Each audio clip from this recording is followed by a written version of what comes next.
Patay ang 30 anyos na lalaki matapos na pagsusuntukin ng grupo ng kalalakihan sa San Carlos City, Pangasinan. Nakatutok Jasmine Gabriel Galban.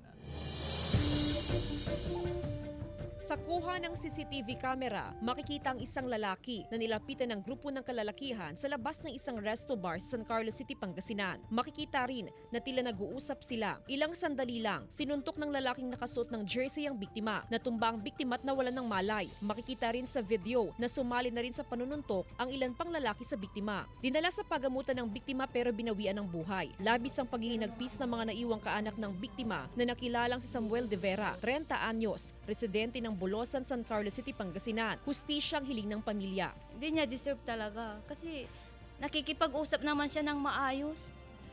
Tapos ganun na lang yung ginawa sa kanya eh. Kung sino ka mang isa pang nanakit sa kapatid ko, sana lumabas ka na para makuha na namin yung hustisya. Sa investigasyon ng pulisya, mag-isang uminom ng alak sa resto bar ang biktima. Nang malasing ang biktima, nagsisigaw raw siya sa loob at hinahamon ng away ang ilang customer, dahilan para lalayan siya palabas ng resto bar. Paglabas ng resto bar, dito na raw nangyari ang gulo.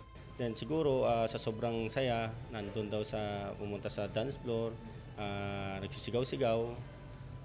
Siyempre ganun naman pag nakainom, di ba? Then after that, nung pauwi siya, ito naman yung mga grupo ng kabataan ay lumabas, nagpangabot doon sa harap. Agad na aresto ang dalawang suspect na edad 25 at 27. Pinaghahanap pa ang iba. Sinampahan na sila ng kasong homicide. Tumanggi magbigay ng pahayag ang mga suspect sa news team. Pero sa kanilang salaysay sa pulisya, aminado sila sa ginawang krimen. Kasama si Jing Dakanay, Jasmine Gabriel Galban, One North Central Luzon.